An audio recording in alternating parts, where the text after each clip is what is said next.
What's up, everybody? I'm Jacob Trask, and this is Treehouse Hip Hop.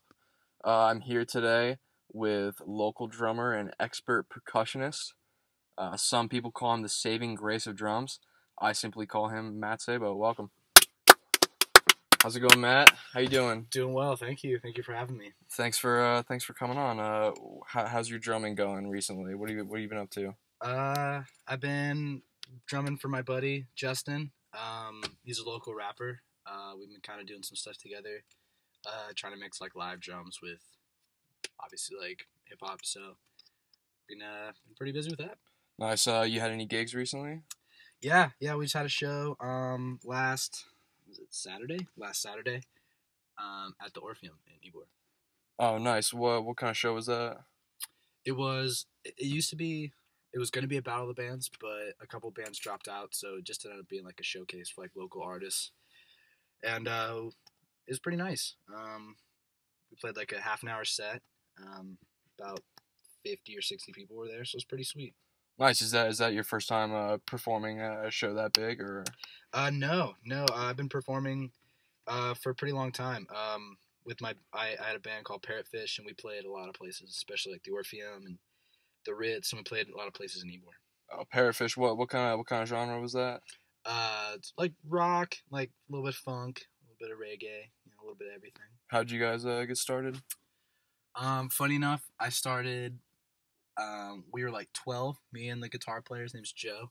We met in middle school, and we started jamming together, and we just kept adding people, and lasted all the way through. So it was a really good senior friend high of yours school. that you started with. Oh yeah, he's definitely like my brother for sure. He's like my best friend in the entire world. So it's who else did definitely- you guys kind of add to the band? You said you started when you were 12.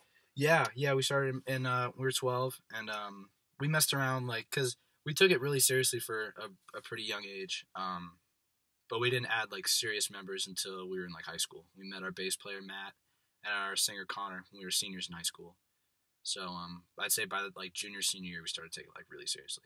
So are there any problems with kind of having a best friend as a band member?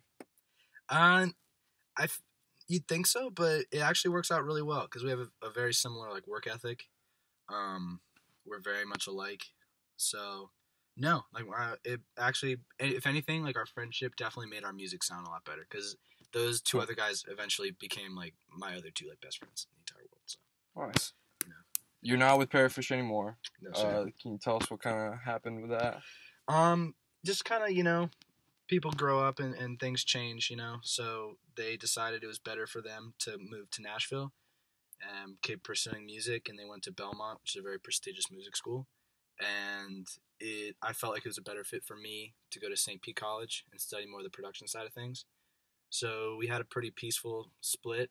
It was pretty inevitable, but so we're still great friends, and they're doing great, and we're both doing stuff. So we're very supportive of each other, even though we're not together. It's good. It's good to hear. Mhm. So you said you're studying production now at St. Pete. Yeah. What kind of stuff are you doing with that?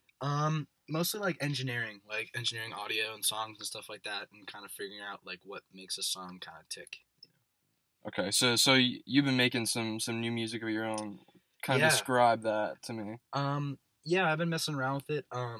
Obviously since I'm not in the band anymore, I don't really want to I didn't want to do another band, so I figured I could start like trying to like make beats and kind of go that kind of route, do like a solo type deal. So like I've been working with Justin, with his name's Jay Gonza, it's his rap name.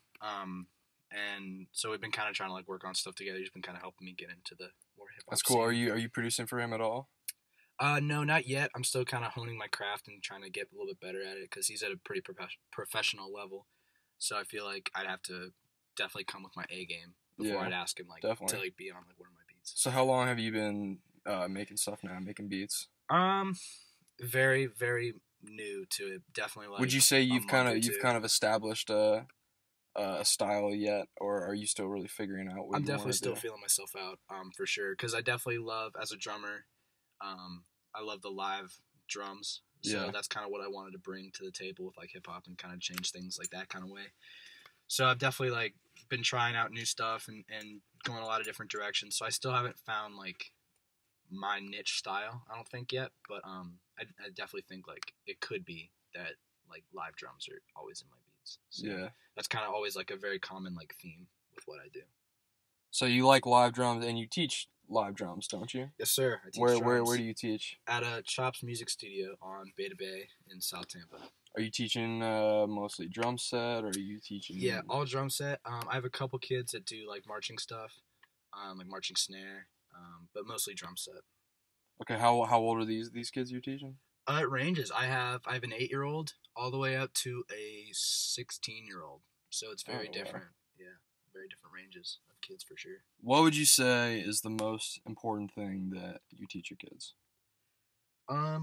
Definitely like to have a creative input on drums and like try to have their own like identity as a drummer, because drummers nowadays, it's like you can never tell one apart from the other. Like they all kind of sound the same. So what I stress to the kids, and like even what I try to do myself, is like have your own voice on the drums. So like and like by learning by ear, we all pretty much how I teach them how to like learn by ear. So I always encourage like adding their own like parts, or if they think of an idea that might sound cooler, I always kind of try to nurture that and kind of grow that side of them, like the creative side of drumming. Yeah. So last question before we go. Tell me your favorite live performance memory. Wow. Definitely we played a show. I was in Parrotfish. We played a show over the summer. It was called Rock Rap Rave. And we had Justin. He rapped with a couple of his rapper friends. And Parrotfish played, and then we had a DJ. So it was Rock Rap Rave. And we headlined it, and there was probably like 1,000 people there. And it was nuts. Like it was so cool. Just like looking out and seeing that many people, and just have them all like listening to your music is just like a trip, dude. It's crazy. I believe that was definitely like my favorite moment. Like it was definitely like a high that I just like never felt before, and it was really cool. That's awesome. So, all right, man. Well, that's all the time we got. I appreciate you coming on. This is Jacob Trask. This has been Treehouse Radio. Thank you very much.